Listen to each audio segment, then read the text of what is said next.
Come on over, it's time for Tim Friend. And welcome back. We're here.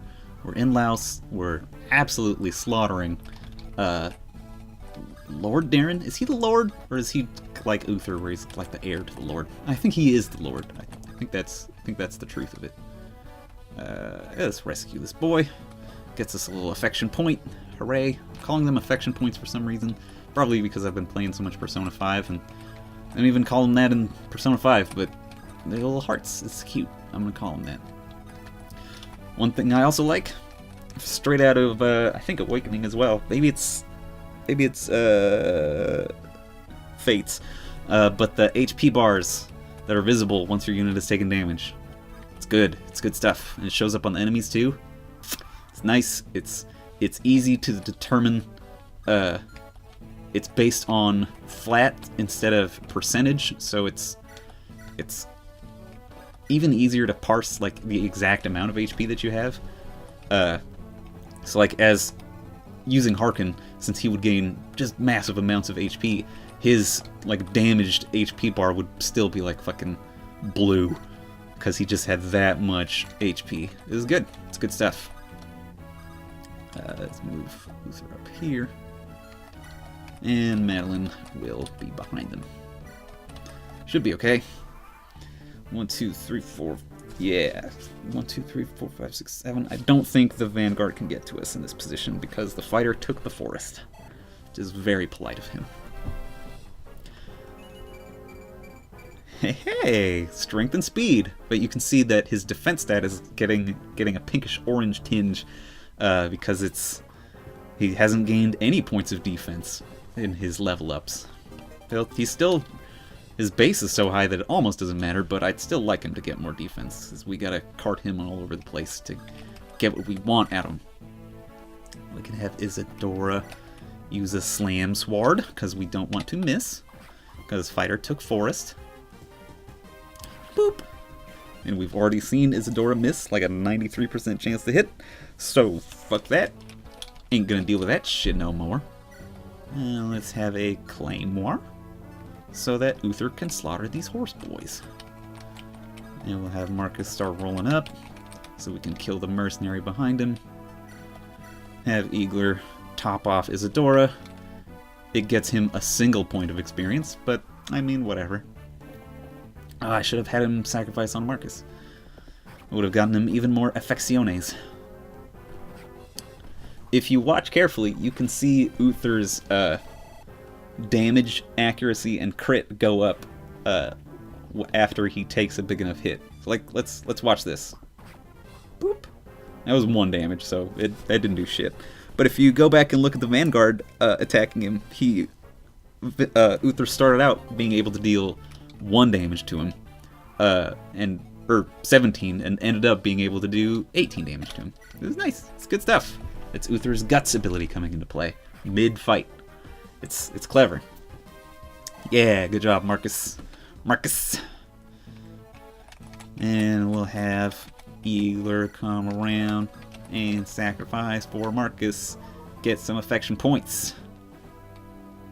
Boop. Oh, we didn't get extra for sacrificing on him. Oh well. So this archer has very low strength. That has an iron arch, and I don't know. I think it's an iron arch is just a bow, but it's heavier and stronger. Like I think it's like the iron blade equivalent to a bow. So that makes it hit for a fair chunk of damage on our intrepid crew. And I do want to heal up Uther a little bit anyway. I don't want it to just be Eagler using sacrifice the game. Do I want to get Madeline and Eagler supports? Do I want to support Madeline with other people? You may not be surprised, but Madeline has force support with a devilishly handsome Sasaean that we'll be introduced to soon. So we cannot get Madeline with anyone but that Sasaean, and that means we also only get a C and a B or 2 C ranks with Madeline. Which, I mean, it's a bummer, because Madeline's personality is very good, and I want to see more of her. I love, like, most of the ladies in this game. They're so good. They're so endearing. So endearing, every one. That's what I'll say about them. Ooh, nice job, Isadora. Let's use that slam sword. I'm just gonna use the slim sword when I can to get kills, because it has a crit percentage, but not reliable enough for me. Alright, I guess Isadora is almost as tanky as Uther right now. She will be a bafflingly tanky Isadora. My victory condition is just to defeat Darren. So I don't necessarily want to murder him. It also shows the percentage, or the multiplier, for super effective weapons. So in the top left of the battle indicator thing, the thingy, it says my Claymore is doing times 1.5 damage to him. So that's why it's doing so strong. Is it only doing times 1.5 because he's a boss, or is it because he's horse and armor, or what? I don't know. Back. These are my lands, and I will die if I must to defend them. Please stop being so dramatic. This won't hurt much. No, stay back! As we've seen, Darren is a cohort, an axe knight, and I very much want to use a cohort in this game. You don't get a playable one except in like the trial maps, I think. Which are like little bonus levels that you get as you play through this game. I haven't really done the trial maps. They're a little, I don't know. Part of what I like about Fire Emblem is the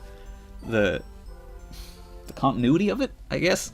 So I'm not a huge fan of just playing like a map with people that like I might care about in the actual story, but I haven't chosen who's good in this one. I don't know.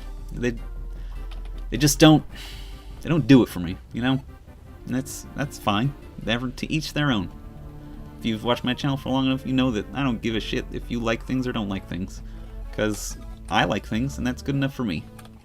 This fucking mercenary will not die, will not let himself be killed by Marcus's bronze lance, and it's frustrating to me. Who did I give that Iron Lance to? Who was it? Was it Eagler? Yeah, I think I did give it to Eagler. No? Who have? Madeline has it. And of course, she's on fucking Mars. I think they also increased the inventory size of every character by 1, which is very nice because you get much fewer characters in this game than you do, especially in Fire Emblem 6, but even less than in Fire Emblem 7, which I like it. Every character in this game feels like it has a purpose, which I very much appreciate. That there's no... Well, it's rare that there's a character that is just straight up bad in Fire Emblem 7X. Like, you don't get any fucking... I'm not going to mention any from Fire Emblem 6, but you don't get any, like, Renaults or some shit from Fire Emblem 7. Like, every character, even the Jagans, are useful. And it's good. It's well designed. It's clearly thought about from a balanced perspective. And I like it very much. So, thank you, BWD Yeti and Mike, I think, are the designers and writers, maybe? I don't know for sure. I'm on the Discord.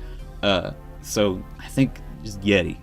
They abbreviate to Yeti. So Yeti, thank you for putting so much thought into the design of this game. It shows. As someone, this is not my first time playing through it, which may be obvious as, you know, as we play through this, it should become obvious that this is not my first rodeo. But every time I play it, I find out something new that I like about it. So thank you for putting so much fucking effort into this game. It shows, and you should be proud of what you've made. Ooh, Eagler, getting a little spicy. But I think that hand axe only did 10 damage to Eagler, so healing him up should be fine. Honestly, if we lose Eagler, I don't know. I need Eagler. He's not like Marcus in 7 and 6, where he can just kind of get away without using them. Eagler is a necessary Jagan. I really had to fucking... this game helped me break sort of my preconceptions about what Jagans are in Fire Emblem, because I did have the very sort of God, just fuck off. Will you die now, please? You die now, please, mercenary? Please die? Yes, fucking finally. Stib. Get him in the gooch. Stab him right in the armpit. That's what it looks like, actually. Hey, we got Marcus up to level 10 or 11. So he class changes into a horse boy. Look at those shoulder pads. Damn. Looking like a Warhammer 40k Space Marine. So now he's a very well-rounded boy. He's like almost on par with Eagler, actually. Marcus is doing quite well. Look at his... I think all his stats are average or very slightly above average. And that's great. It's great for me. Alright. Now let's get down to business and defeat this Hun. Hit him with a claymore. I forgot to hit him with my iron sword or whatever last turn. Else this would have been... still wouldn't have... No, I would have been able to kill him with Isadora. But whatever. Hey, defense. Good job. And we're getting a decent amount of strength, too. Like, look how green that strength is. That's some good shit, Uther. Some good shit. Should we even waste the iron sword? Well, we've got extra iron sword on Madeline, so fuck it. Fuck it. Do a little binkity bink. Bink! And bink. Bink! Take what I can get. It's like 10 experience that I wouldn't have gotten otherwise. Get out of there, Eagler. Ain't want you to die. Come on, buddy. Heal by 6, 7. And then you hit Isadora. Or try to. She gives you a stab. And gives you a stab. Gets a little experience. 14 it looked like. I'll take it. I'll use Madeline to heal Eagler. Which maybe I could have been able to do last turn, but I didn't. Do the little healy bops. I gotta... Between episodes, I'm gonna turn off the animation for the healing, because it's mad tedious, yo. And then we'll just use Isabel to do a little plinky plink of damage. Get her another, like, 14 experience or whatever. I like that. Look at these 2 custom animations for this game. Going at each other. It's good. They both look good. Look very smooth and nice. And then here's another 2 custom animations. Bep. Gotti. Ugh. Let's get out of here. His Eminence will be hearing of this Uther. Mark my words. And he died. He died right there. Not a full level of experience, though, huh? Well, whatever. Victory. Don't... Hey, we still got an S rank. I'll take it. 100, you can think of it like sort of as golf, where 100 is par. Or if you get higher than 100, you did very well. If you get lower than 100, you did below par. But we're not going to worry about that too much, except for some very specific levels. Which we'll get to maybe next time? I don't know. But next time in Tim Friend, we'll be going towards Ostia some more. I don't remember what happens next. Bye, everybody.